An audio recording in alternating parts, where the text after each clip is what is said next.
ቅዱስ ዮሐንስ ወንጌላዊ ከሌሎቹ ሐዋርያ ከተለየበት አንዱ ሁለት ነገሮች ከዚሁ በቀላሉ ማስታወስ ይቻላል።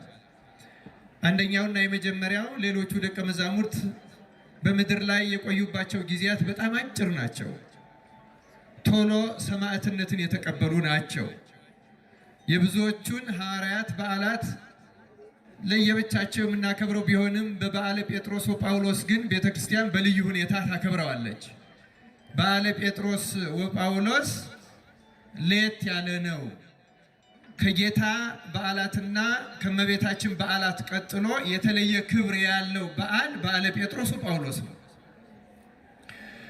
ልዩ መሆኑን የምናውቀው የጌታችን ሁለቱ ልዩ በዓላት በቀኖና ቤተክርስቲያን ተወስኖ ካለ ጾም እንዳይከበሩ ተብሎ ልደቱና ትንሣኤው ካለ ጾም የሚያከብር ክርስቲያን ሊኖር አይገባም። ብዙዎች አንዳንዶቹ ባለመማር ልደቱ አነስ ያለ የሚመስላቸውና ጾመ ነቢያትም ትርፍ ያለ አግባብ የተጫነብን መስሏቸው እንዲቀነሱ ሁሉ ጥያቄ የሚያቀርባሉ። አጽዋማት ሁሉ ቢቀነሱ ጾመ ነቢያትና ጾመ እግዚእ በፍጹም የማይቀነሱ አጽዋማት ናቸው። ከጥንቷ ቤተክርስቲያን ጀምሮ በቀኖና ተወስኖ በልዩ ሁኔታ የሚጾም ሕዝባቸው ጾም አቅቶት ተፍረክርኮባቸው ተጨንቆባቸው እየሻረ ያስቸግራቸው ግሪኮች እንኳን የቀኑን ቁጥር ቀንሰውለታል እንጂ ጾመ ነቢያትን ሳይጾም የኢየሱስ ክርስቶስን ቀዳማዊ ምጽአት ልደቱን ሊያከብር የሚገባው ክርስቲያን መኖር ስለሌለበት ያለ ጾም በምንም መንገድ ከማይከበሩ በዓላት አንዱ የጌታችን የመድኃኒታችን የኢየሱስ ክርስቶስ የልደቱ በዓል ነው። ጾሙም እጅግ የከበረና ታላቅ በዓል ነው። አንድ በዓል ከጾም በኋላ የሚከበር ከሆነ በዓሉ እጅግ በተስፋ የሚጠበቅ ታላቅና ገናና በዓል ነው ማለት ነው። ከሱ ቀጥሎ የእመቤታችን የእርገቷ የፍልሰቷ ነገር በጾም ነው የሚከበረው። ይህም እመቤታችን ከፍጥረት ሁሉ የከበረች በልዩ ናፍቆት በልዩ ሱባኤ ራስን በማስገዛት በንጽህ በቅድስና ሰንብቶ በዓሏን ለማክበር ልዩ ዝግጅት ማድረግ የሚገባ ስለሆነ ነው። ክርስቲያኖች ከእርሷ ቀጥሎ እንዲሁ ያለ ጾም በዓላቸው ሊከበር አይገባም። ቢያንስ የሌሎቹን ሐዋርያት ወክሎ ተብሎ ጾመን በዓላቸውን የምናከብርላቸው ጴጥሮስና ጳውሎስ ናቸው። ቅዱስ ጴጥሮስና ቅዱስ ጳውሎስ። ይህም የሐዋርያት ርዕሶች ወኪሎች ስለሆኑ ቅዱስ ጴጥሮስ ሊቀ ሐዋርያት ስለሆነ፣ ቅዱስ ጳውሎስ በኋላ የመጣ 13ኛ ግን ደግሞ እሱ እንዳለው ከሌሎቹ ሁሉ አብዝቼ ደከምኩ እንዳለ አብዝቶ የደከመ የተለየ ልዩ ሐዋርያ ስለሆነ ረፍታቸውን በተመሳሳይ ቀን ስለሆነ የሌሎቹን በመወከል የሌሎቹን ሐዋርያት በመወከል ረፍታቸው ከጾም በኋላ የሚከበርላቸው ልዩዎቹ የሚባርኩን በምልጃቸው የሚቀድሱን ጴጥሮስና ጳውሎስ የተለዩ ሐዋርያት ናቸው። ከነዚህ ሁሉ በተለየ ግን ቅዱስ ዮሐንስ ወንጌላዊ ረጅም ጊዜ የኖረ ብቻ ሳይሆን ያልሞተ የተሰወረ ክርስቶስ ሌላ መንገድ ያሳየው። ለዚህ ነው ርዕሳችን ዋራይከኒ ፍኖተ ሕይወት፣ ያለ መሞትን መንገድ የመሰወርን መንገድ በሰባተኛው ትውልድ በሄኖክ የጀመርከውን በነዳዲው በእሳት ላንቃ ተጠቅሎ ተወልዶ በእሳት ሰረገላ ያሳረከውን ኤልያስን እነሱን አስመስለህ እኔንም የሕይወትን መንገድ አሳየኸኝ። ዳዊት ነው የሕይወትን መንገድ አሳየኸኝ ያለው ስለ ራሱን ብቻ አይደለም፣ ስለ ብዙ ነገር ነው። ስለ ብዙዎች አካል አንዱም ስለ ቅዱስ ዮሐንስ ወንጌላዊ ነው። ዋራይከኒ ፍኖተ ሕይወት። ስለዚህ ቅዱስ ዮሐንስ ረጅም ዘመን በመኖርና ባለመሞት ከሌሎች ሁሉ የተለየ ሐዋርያ ነው። በረከቱ በሁላችን ይደርብን። ዛሬ እንደ ሌሎቹ ረፍቱን አይደለም እያከበርን ያለ ነው። እንደ ጴጥሮስ እንደ ጳውሎስ እንደ ሰማዕታትም እንደ ጻድቃንም እንደ ድል ነሺዎቹ የነሱ የሚያንስ ነው ማለት አይደለም። ክርስቲያኖች ሕሊናችንን ከዚህ ሐሳብ ይጠብቅልን። በእውነቱ ሕሊናችን ድኩም ስለሆነ የመብለጥ ስሜት ስለሚጠናወተን መብለጥ መታበይ ላቅ ብሎ መታየት ስለምንፈልግ የትህትና የትሕት ርዕስ መንገድ ከህሊናችን ስለተሰወረ በእኛ የህሊና ግብዝነት ምክንያት ቅዱሳኑን የተለየ ደረጃ እየሰጠን እንዳንመድብ እግዚአብሔር ህሊናችን አይምሮችን ይጠብቅልን። የሌሎቹ ያነሰ አይደለም ክርስቲያኖች፣ ሰማዕትነት ያነሰ ህይወትና መንገድ አይደለም። ያም የህይወት መንገድ ነው፣ ይህም ሌላ መንገድ ነው። ለዚህ ነው ዛሬ በዓሉን ቤተክርስቲያን በልዩ ሁኔታ ታከብራለች። ለምንድን ነው እግዚአብሔር አምላክ የተወሰኑትን የሚያሳርጋቸው? እንደ ሄኖክ፣ እንደ ኤልያስ፣ እንደ ዮሐንስ መጥምቅ ያሉ እንደ ዮሐንስ ወንጌላዊ ያሉትን ለምን ሰወራቸው? ለምን የሌላ ህይወት መንገድ አሳየን? ትልቁ ልንረዳው የሚገባው ምስጢር ይሄ ነው። ክርስቲያኖች እግዚአብሔር አምላክ ምስጢሩን ለሁላችን ይግለጽልን። አምላካችን እግዚአብሔር እነዚህን ቅዱሳን ያሳረገበት ምክንያት የጥንት የቤተ ክርስቲያን ሊቃውንት ሲያስረዱ እግዚአብሔር የተለያየ አሰራር በቅዱሳን ላይ ያደረገበት መንገድ ዓላማው አንድ ነው። ክርስቲያኖች ዓላማው አንድ ነው። ያውም ይላሉ ያውም የህይወት ባለቤት እግዚአብሔር ብቻ መሆኑ ይታወቅ ዘንድ ነው። እስቲ ተናገሩ፣ የህይወት ባለቤት በሉ። ተናገሩ፣ የህይወት ባለቤት ማን ነው?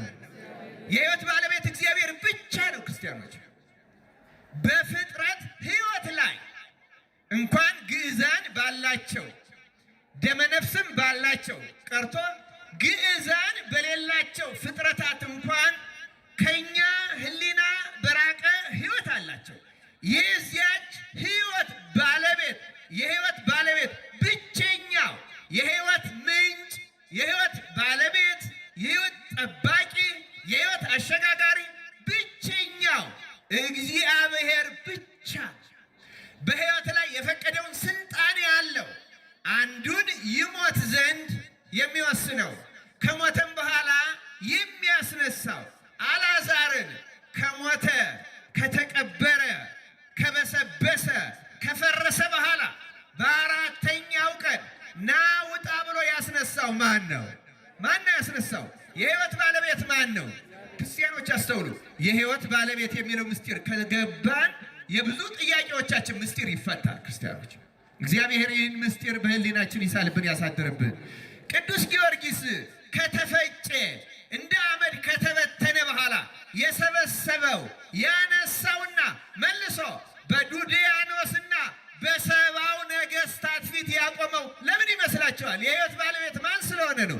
እግዚአብሔር። ክርስቲያኖች የህይወት ባለቤት እግዚአብሔር ብቻ። የሞቱትን የሚያስነሳበት ምክንያት ከተፈጩ ከተበተኑ በኋላ ሰብስቦ የሚያስነሳበት ምክንያት ሌላ አይደለም። ክርስቲያን እኔ ነኝ የህይወት ባለቤት። አንገቱን ስለቆረጥከው፣ በስነ ፍጥረት ህግ ደሙን ስላፈሰስከው፣ ነፍስ ማደሪያዋን አታ ደም ፈሶ ብትለየውም ግን የህይወት ባለቤት እኔ ነኝ። አጽሙን ልሰበስብ፣ ጅማቱን ልቀጥል፣ ደሙን እንደገና ላሽከረክረው፣ በዚያውም ላይ ነፍሱን አሳድሬ ላስነሳው የምችል የህይወት ባለቤት እኔ ነኝ ሲል ጊዮርጊስን ከተበተነበት ሰበሰበው መድኃኔዓለም ክርስቶስ። ክርስቲያኖች ይህ ብቻ አይደለም። አድምጡ። ቆይ እልልታ ለመዝሙር ነው። ክርስቲያኖች አድምጡ፣ እስኪ አድምጡ። ክርስቲያኖች ቃሉን በህሊናችሁ ይሳልላችሁ። ድምፅ ብቻ አትሁኑ። ክርስቲያኖች እርግጥ ድምፅ ቀላል ሆኖ አይደለም። ዮሐንስ መጥምቅ እኔ ድምፅ ነኝ ብሏል። አሁን እናንተ ድምፁን ትሰማላችሁ፣ ግን ይኸውላችሁ ቃሉ በህሊናችሁ ካላደረ ድምፅ ብቻ ሆኖ ይቀራል። ድምፅ መልእክትን ጆሮ ድረስ ያደርሳል ይላል ቅዱስ ባስልዮስ። ከዚያ በኋላ ይቆማል። መልእክት ግን ወደ ልቡና ገብቶ ይጻፋል። ያ ቃል በወረቀትም ቢጻፍ በህሊናም ቢቀመጥ ከህሊናም አይወጣም። በወረቀት የተጻፈው በህሊና እንዳለ በወረቀት ይጻፋል። ለዚያ ነው ጌታ ቃል ነው ያለው ዮሐንስ ወንጌላዊ ዛሬ በዓሉን የምናከብርለት። ዮሐንስ ግን ድምፅ ነው። ድምፅ ቃልን ይዞ ይመጣል። ድምፅ ውጨኛ ነው፣ ከአፍ ይቀራል። ድምፅ አንሆን ያልኳችሁ ከውጭ እንዳይቀር ነው። ክርስቲያኖች ቃሉ በህሊናችን ይሳልብን ይደርብን። እዩ ክርስቲያኖች፣ የህይወት ባለቤት እግዚአብሔር ነው። መዝሙር 36 ላይ የህይወት ምንጭ እርሱ ነው ይላል ዳዊት። የህይወት ምንጭ እርሱ ነው። እኔ ህይወት ነኝ፣ እኔ መንገድ ነኝ አለ ጌታ መድኃኒት። እንዴት እንደሚለዋውጣ ነገሥታት እስኪ ላስታውሳችሁ፣ አንዳንድ ቃሎችን ላውሳ። ታስታውሳላችሁ? የሎጥ ሚስት ምን አደረጋት? ዞረሻቲ ከተባለች በኋላ ዞራ በማየቷ ምን አደረጋት? የሕይወት ባለቤት እሱ ነው። ክርስቲያኖች ይኸው ነባቢቷን፣ ለባዊቷን፣ ሕያዊቷን ነፍስ ገንዘብ ያደረገችውን ያችን የሎጥ ሚስት ልክ ግዛን እንደሌለው ፍጥረት የጨው አምድ አደረጋት። ናቡከደነጾርስ ምን አደረገው? አንበሳ አድርጎ ሳር አስጋጠው። 7 ዓመት በምድረ በዳ አንከራተተው። ክርስቲያኖች የሕይወት ባለቤት ክርስቶስ ነው። ክርስቲያኖች የሞቱትን ማስነሳት ብቻ አይደለም። አቤሜሌክ ግን ስንት ዓመት ነው ያስተኛው? ስንት ዓመት ነው ያስተኛው? ክርስቲያኖች ታውቃላችሁ። በእውነት ይኸው በምንም መንገድ በሌላ ሕግ የማይሆነውን የሚያደርገው እግዚአብሔር ብቻ ነው። እኔ መጽሐፍ ቅዱስን የምገላልጠው የነ ናቡከደነጾርን የነ ሎጥ ሚስትን የማመጣው የነ አቤሜሌክን ለሌላ ይሄ ሁሉ በሕይወት ላይ ስልጣን ያለው እግዚአብሔር አንድን ሰው 68 ዓመት አስተኝቶ የሚያስነሳ ማን ብቻ ነው? እስኪ ነገሩ ማን ብቻ ነው? ሌሎችም ሰዎች አሉ ረጅም ዘመን የተው በእኛ ቤተክርስቲያን ታሪክ 7ቱ ሕፃናት ደቂቅ የሚባሉ በኤፌሶን 373 ዓመት የተኙ በእንግሊዝኛ ጉግል አድርጋችሁ ማግኘት ዘ7 ስሊፐርስ ብትሉ 373 ዓመት። ለምን? ዘመኑ ብዙ ሰው ልክ እንደ ሰዱቃውያን በትንሣኤ ሙታን እንደማያምኑት ስለ ትንሣኤ ስለ ሕይወት ብዙ ሰው ይጨነቃል። ክርስቲያኖች በዚህ ዓለም ሰዎች ኤቲስቶች የሆኑት ለምንድን ነው? በእግዚአብሔር የማያምኑንም ከሞት በኋላ ሕይወት ያለ አይመስልም። ቁልፉ ጥያቄ የሕይወት ጉዳይ ነው። ክርስቲያኖች ስለ ሕይወት ከገባን የሕይወት ፈጣሪዋ ማን እንደሆነ፣ ባለቤቷ ማን እንደሆነ፣ በእርሷ ላይ ስልጣን ያለው ማን እንደሆነ ከገባን እግዚአብሔርን ማመናችን አይቀርም። ክርስቲያኖች እነዚህ 7 ሕፃናት አሁን ቱርክ ውስጥ ኤፌሶን ዮሐንስ ወንጌላዊ ያስተማረባት የራሱ የዚህ ወንጌላዊ ቦታ ናት። እዛ ዋሻቸው ዛሬ ቱሪስት ይጎበኘዋል። ምክንያቱም ሰዎች በክርስቶስ ማመን ይጠራጠራሉ። የሕይወት ባለቤትነቱን የሕይወት ምንጭነቱን ይጠራጠሩ ነበረ። ስለዚህ በዘመነ ሰማዕታት አንድ ዋሻ ፈርተው ሰማዕትነትን ፈርተው ተደንግጠው ሄደው አንድ ዋሻ ውስጥ ዳቦ ገዝተው አንዱ ሕፃን ይሄድና ዳቦ ገዝቶ ያመጣና ያችን በልተው ይተኛሉ። እና አንድ ቀን እንደተኙ 373 ዓመት ተኙ። 373 ዓመት ክርስቲያኖች ከ373 ዓመት በኋላ ክርስትና ተረጋግቶ በሚሰበክበት ዘመን አሁንም ሕይወትን ጥያቄ ውስጥ የከተቱ ከሞት በኋላ ሕይወት የለም፣ ከሞት በኋላ አንነሳም የሚሉ መናፍቃን ተነስተው እንደገና አስቸገሩ። በዚያ ጊዜ እግዚአብሔር ከ373 ዓመት በኋላ ከተኙበት ዋሻ አነቃቸው። እነሱ የመሰላቸው ማታ ተኝተው ጧት የተነሱ ነው የመሰላቸው። ከዚያ በኋላ ዳቦ ሊገዛ ተረኛው ተደብቆ ሲሄድ ኤፌሶን ከተማዋ ተለዋውጣለች። ያ የአሕዛብ ዘመን አልፏል።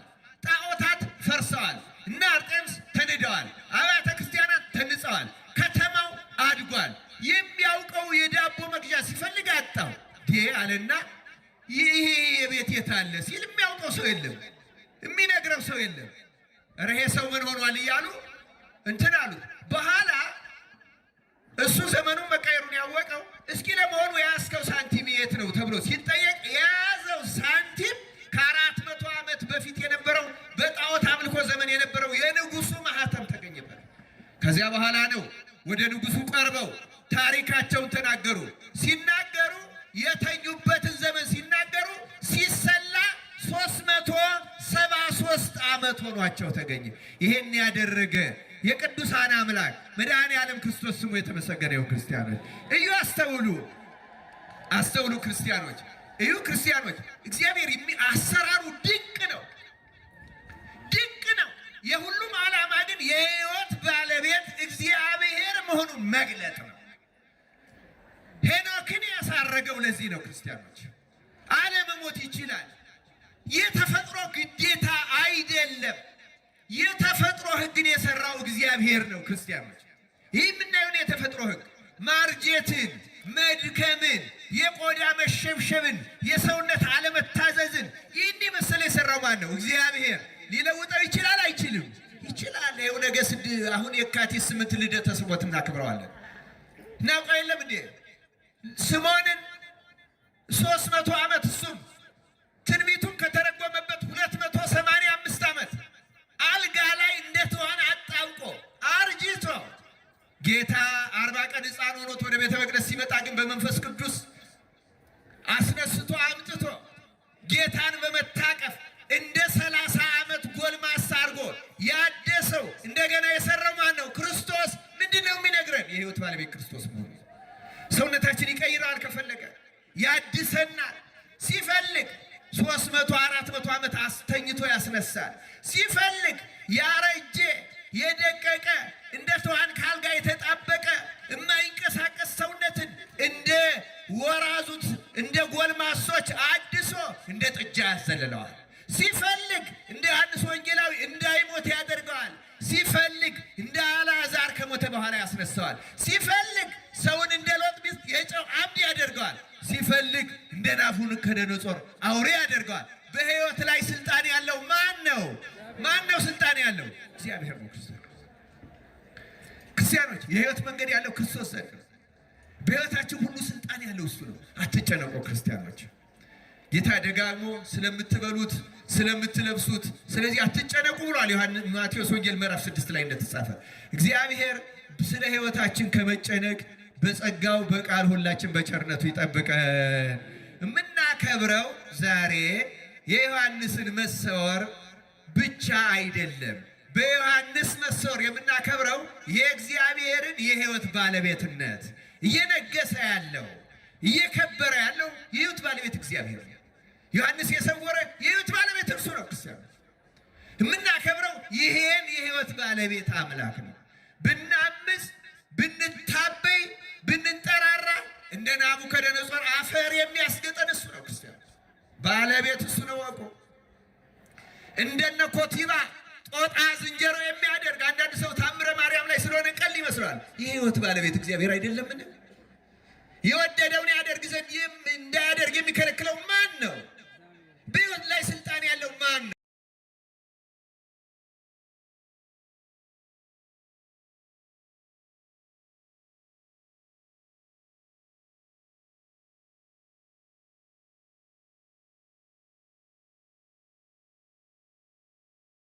እንዴት አዋቂዎች ሕይወትን ባለቤት ተግባር የሕይወትን መንገድ የተለየው ምስጢር የገለጸ አምላክ ለእኛ በቃሉ ገልጾልን አምነን እንድንጠቀም በቸርነቱ ይርዳል። የተወደዳቸው የእግዚአብሔር ቤተሰቦች ፀሐይ ነው፣ ክብረ በዓል ነው። በተለይ ሊቃውንቱ አድረዋል። ረጅም ጊዜ አልወስድም። 2 ነጥቦችን ግን ማከል እፈልጋለሁ። እነ ሄኖክ፣ እነ ኤልያስ፣ እነ ዮሐንስ ወንጌላዊ እና አቡነ አረጋዊ ይሄን የመሰሉት ስውራን ቅዱሳን በብሔረ ብፁዓን በብሔረ ሕያዋን ያሉት ለምንድን ነው የተሰወሩት? ለምንድን ነው የተሰወሩት? እነሱን የሰወረስ እኛን መሰወር ይችላል አይችልም? አዎ ባለመሞት እኮ አይደለም፣ ከብዙ ነገር መሰወር ይገባናል። በእውነቱ ክርስቲያኖች እግዚአብሔር በቸርነቱ ከዚህ ዓለም መቅሰፍትና መከራ ይሰውረን። በተለይ መከራስ የድል የዋጋ ምንጭ ነው። ከኃጢአት ይሰውረን። በእውነት ክርስቲያኖች የሕይወት መንገድ ያሳየን። በእውነቱ የንጽህናን መንገድ ያሳየን። ዋራይ ከኒ ፍኖተ ሕይወት ያለው ዳዊት የሕይወት መንገድ ብዙ ነው። የነሱ የተለየ ነው። መግቢያዋ መነሻዋ ዛሬ ሳልናገራት ማልሄዳት ግን ከሁሉ በላይ እነሱ ለዚህ ያበቃቸው ተመልከቱ። እነዚያን 7ቱን ደቂቃን የሰወረበት 373 ያስተኛበት አቤሜሌክን ያን ያህል ያስተኛበት እና አልዓዛርን ያስነሳበት ሌሎቹንም ድንቅ ነገሮች የሚገልጽበት ምስጢር ምንድን ነው? ለነሱ ሲሄ እንዴት ተደረገ? አሁን ጌታ ለዮሐንስ እንዲህ ያለው ዛሬ በቅዳሴ ወንጌል ሲነበብ እንደሰማችሁት ዮሐንስ ወንጌል ምዕራፍ 21 ቁጥር 18 ጀምሮ ሲነበብ እንደሰማችሁት ተከተለኝ ያለው መጀመሪያ ጴጥሮስ ነበረ። ጴጥሮስ ዘወር ሲል ግን ዮሐንስ ሲከተለው አየ። ይሄ እንዴት ይሆናል አለ። ይሄ እስከምመጣ ድረስ በሕይወት ይኖር ዘንድ በወድስ አንተን ምን አገዶሃል? የሚገርም ነው ምስጢሩ ራሱ የሚገርም ነው። ጌታ ዮሐንስን ይሄን ያለው ከመሞቱ በፊት አይደለም፣ ከሞተ ከተነሳ በኋላ ከማረጉ በፊት ፍኖተ ሕይወት የሕይወት መንገድ ነው ያሳየው። ምክንያቱም የሕይወት መንገድ ክርስቶስ ነው። ክርስቲያኖች ለዚህ መንገድ ያበቃቸው መሰረታዊ ነገር ግን እምነት ነው። ምንድን ነው ባልኳችሁ? እምነት ክርስቲያኖች፣ አሁን ብዙዎቻችን እምነት አለን። አዎ መሰረታዊ እምነት አለን። በተለይ የእምነት ዕውቀት አለን ብንል ይሻላል። እግዚአብሔር አምላክ መሆኑን ማህያዊ የህይወት ምንጭ መሆኑን አሁን የተናገርነው ሌላውንም እናውቃለን። ቅዱሳን የሚያማልዱ መላእክት የሚጠብቁ መሆናቸውን እናውቃለን። ገቢራዊ እምነት ግን የለንም ክርስቲያኖች። በልቡናችን ሰውን ከእግዚአብሔር ጋር የሚያገናኘው በልቡ ውስጥ ያለች እምነት ይሆናል ይደረጋል የምትል ጌታ ያለ የሰናፍጭ ቅንጣት ታክል እምነት ይኖራችሁ ይህን ተራራ ከዚህ ተነስ ወግድ ብትሉት ይሄዳል አለ ጌታ። ገቢራዊ እምነት ብዙ ችግር አለበት ክርስቲያኖች። አሁን በዚህ ዘመን ብዙ ሰዎች የምግባር ችግር ነው ያለ ይላሉ። እውነት ነው፣ ሰፊ የምግባር ችግር አለ። እውነት ለመናገር ግን የምግባር ችግር ቅጠል ነው፣ ከኋላ ከግንዱ ላይ የበቀለ ነው። ግንዱ ዋናው ችግር የእምነት መጉደል ነው። ክርስቲያኖች አስተውሉ። ክርስቲያኖች እምነት የለንም አላልኳችሁ። እምነታችን ግን ጎደሎ ነው። ምንድነው እምነታችን? ጎደሎ ነው። ይህንን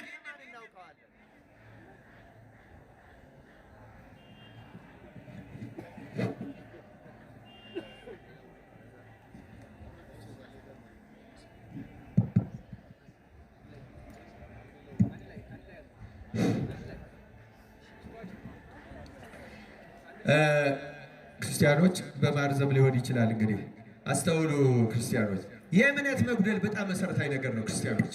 አሁን አንዳንዶቻችን ስሜታችን እምነት ይመስለናል። ስሜታችን ደስ ይለናል፣ ይዘምራለን፣ ሁሉ ነገር የሆነ ይመስለናል። ይህ ስሜታዊ እምነት ይባላል። ጌታ በወንጌል ተናግሮታል። በዘሩ ምሳሌ አድርጎ ለጊዜው ደስ ይላቸዋል አለ። ለጊዜው ፀሐይ በወጣ ጊዜ ግን ይጠወልጋል አለ። በጭንጫ ላይ በተዘራው ዘር ምሳሌ መስሎ ማለት ነው።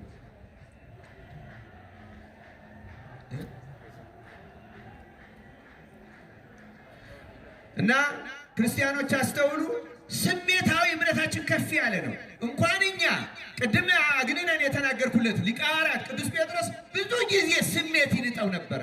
ጌታ በባህር ላይ የተራመደ ሲመጣ ጌታ መሆኑን ካወቀ በኋላ ጌታ ሆይ እኔን ምጣል ና ተባለ። ብድግ አለና ባህሩ ላይ ገባ። መጀመሪያ ተራመደ። በኋላ ግን ልብ ውስጥ የጠለቀ እምነት ስላልነበረው ባህሩን አይቶ ተናወጸ፣ መስጠም ጀመረ። ጌታ ሆይ አድነኝ አለ። አንተ እምነተ ጎደሎ አለው ጌታ።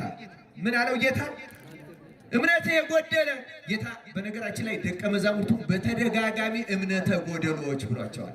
እምነተ ጎደሎች ያላቸው በጌታ አምነው ተከትለውት ሁሉን ትተው ተከትለውት ወጥተው ሁለት ሆነው ተሰማርተው አጋንንትን አውጥተው ታምራት አድርገው ከመጡ በኋላ ደግሞ አንድ ጊዜ ማቴዎስ ወንጌል ምዕራፍ 17 ላይ እንደተጻፈ አንድ ጋኔን እምቢ አላቸው። በኋላ ሰውየው መጣና ወደ ጌታ አቀረበው። ጌታም እሱን ገስጾ አዳነው። ካዳነው በኋላ ጌታን መተው ጠየቁት። ለምንድን ነው እኛ ያላስወጣ ነው? አንተ ያስወጣኸው እኛ ያላስወጣ። እናንተ እምነታችሁ ስለጎደለ ነው። ምን ስለጎደላችሁ አላቸው? ተአምራት ለማድረግ በቅተው እንኳን ሕጸተ ሃይማኖት ተገኝቶባቸው ነበረ። እነሱ እንዲህ አይነት የእምነት ጉድለት ከተገኘባቸው እኛ ምን ያህል ይገኝብን ይሆን? ክርስቲያኖች አስተውሉ። ክርስቲያኖች ብዙ ሰው የእምነት ጉድለት ያለበት አይመስለው። እውነት ነው የምናገረው። በዚህ ዘመን ከባዱ ችግር የእምነት ጉድለት ነው። ኦርቶዶክስ መሆናችን ሃይማኖቱ ትክክል ነው፣ እኛ ግን ትክክል አይደለንም። ክርስቲያኖች መሰረታዊ እምነታችን ትክክል ነው፣ እኛ ውስጥ ያለው መታመን ግን ብዙ ጉድለት ያለበት ነው። ክርስቲያኖች ይህን መሙላት ያስፈልጋል። ዋናው ችግር ይሄ ነው። ክርስቲያኖች ጊዜ የለኝም እንጂ ከመጽሐፍ ቅዱስ ብዙ ታሪኮችን ያሳያችሁ ነበር። በተደጋጋሚ ጌታ የገሰጻቸው እናንተ እምነተ ጎደሎች እያለ ነው ጌታ። በታንኳም ሲሻገሩ እሱ ታንኳ ተኝቶ ማይበሉ ተነስቶ ሲናወጡ ጌታ ሆይ ልንጠፋ ነው አድንን ሲል ተነስቶ የገሰጻቸው እንዲሁ እናንተ እምነተ ጎደሎች ነው ያላቸው። ደቀ መዛሙርቱ ነው ያላቸው በተደጋጋሚ እናንተ እምነተ ጎደሎች። 4-5 ጊዜ በላይ በወንጌል ተጽፏል። ክርስቲያኖች እነሱ ከጌታ ጋር እያሉ እያደሩ ያን ያክል እምነተ ጎደሎች ከነበሩ በእኛ ዘመንማ ለዚያ ነው ጌታ በኋላ ሉቃስ ወንጌል ምዕራፍ 18 ላይ እንደተጻፈው በውኑ የሰው ልጅ ዳግመኛ በመጣ ጊዜ በምድር ላይ እምነትን ያገኝን ይሆንን ይላል ቃል።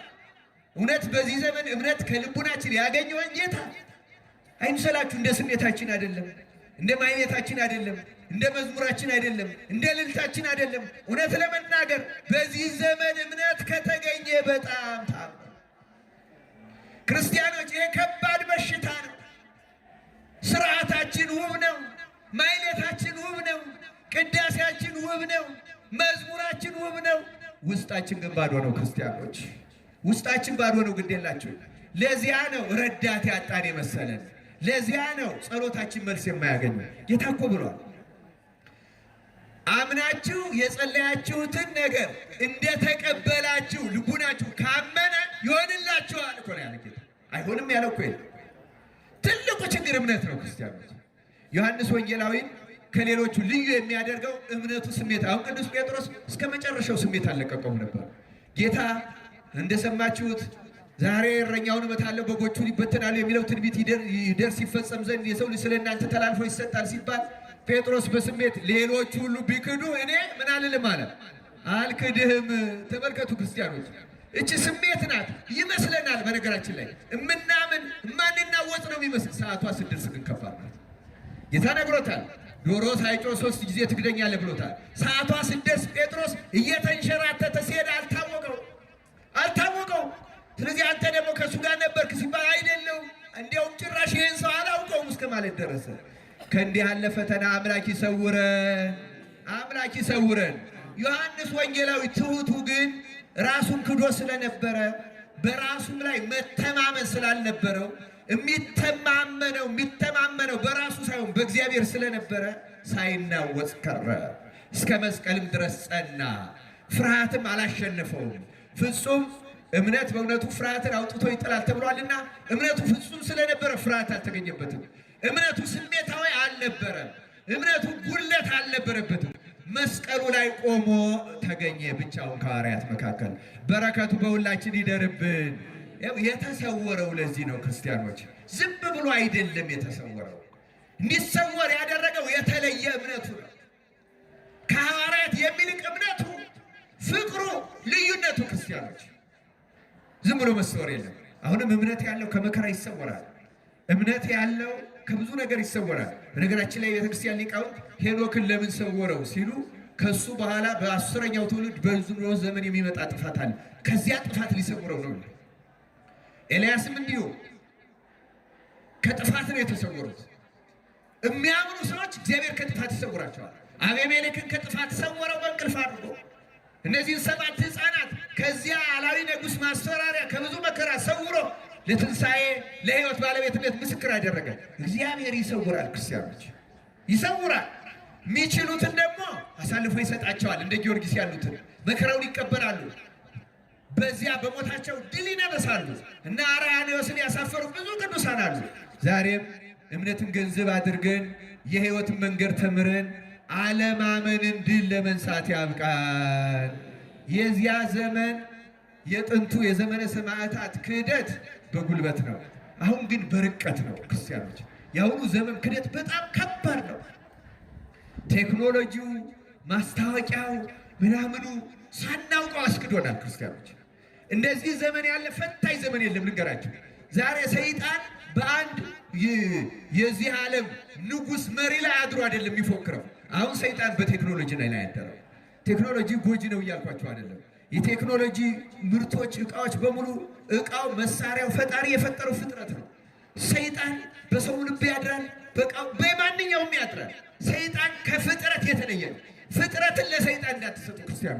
ፍጥረት ሁሉ የእግዚአብሔር ብቻ ነው። በፍጥረት ላይ ገንዘብ ስልጣን ያለው እግዚአብሔር ብቻ ነው። ክርስቲያኑ ያስቸግረው የኛ ሕሊና፣ የኛ ልቡና፣ የኛ አስተሳሰብ ነው። ያን ተጠቅሞ ግን አሁን በሀገራችን ዶሮውን ተጠቅሞ እንደሚመለከው፣ በጉን ተጠቅሞ እንደሚመለከው፣ ቴክኖሎጂውን ተጠቅሞ ዘመናዊ ትውልድ ቢያስብ ይሄ የሱ ብልሃቱ ነው እንጂ ፍጥረቱ ገንዘብ ሆኖ አይደለም። እያንዳንዱ ፍጥረት እግዚአብሔር አምላክ ሕሊናችንን አእምሯችንን ለሰይጣንና ለእሱ ለሰራዊቱ ለማሳቻ መንገዱ ተገዥ ከመሆን በቸርነቱ ይጠብቅልን። ዛሬ በዓሉ የቅዱስ ዮሐንስ የተሰወረበት፣ እሱን የሰወረ እግዚአብሔር። በነገራችን ላይ ዮሐንስ ልሰወር ብሎ አልተሰወረም፣ ሄኖክም አልተሰወረም። እነዚያ ሕፃናት ልተኛ ብለው አልተኙም። አልዓዛር ልነሳ ብሎ አልተነሳም። ናቡከደነፆር ወዶ ፈቅዶ አልተለወጠም። በሕይወት ላይ ስልጣን ያለው እግዚአብሔር ብቻ ነው። ክርስቲያኖች የቅዱሳን ሕይወት የሚያስረዳው የክርስቶስን የሕይወት ባለቤትነት ነው። የቅዱስ ጊዮርጊስ በሞት መነሳት የክርስቶስን የሕይወት ባለስልጣን ሆኖ ያስረዳል እንጂ የጊዮርጊስን አቅም አያስረዳም። ጊዮርጊስ ምን አቅም አለው? ያለ ክርስቶስ ምን አቅም አለው? ምንም አቅም የለው። ፍጥረታት ናቸው ሁሉ። የፍጥረት አቅም ክርስቶስ ብቻ ነው። እግዚአብሔር ብቻ ነው። ከዚህ በዓለም ዛሬም ያከበርነው የእግዚአብሔርን የሕይወት ባለስልጣንነት ነው። በሕይወት ላይ ስልጣን ያለው እግዚአብሔር የእኛንም ሕይወት የእሱ ገንዘብ ያደርግልን። ይቆየን። ወስብሐት ለእግዚአብሔር።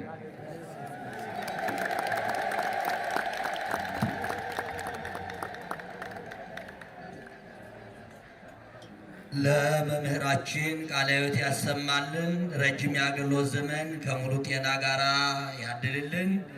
ለረጅም ዘመናት በትዕግስት በዓላማ በቤተ ክርስቲያናችን ላይ ከሚያስተምሩ መምህራን መካከል በጽሑፎቻቸው እንዲሁ በአውደ ምሕረት በመገኘት በተለያዩ መንገዶች የሚያስተምሩ ታላቅ መምህራችን ናቸው። ረጅም የአገልግሎት ዘመን ከሙሉ ጤና ጋር ያድልልን። ቃለ ሕይወት ያሰማልን። ቃለ ሕይወት ያሰማልን። አስበ መምህራንን ያድልልን።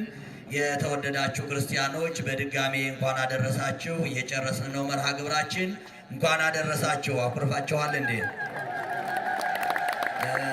ይገርማችኋል። ቅድም መምህራችን እንዳስተማሩን በዓሉ ለካ እንደው በደንብ የደመቀው ሞትና መቃብር የሌለበት በዓል ሆኖ ነው።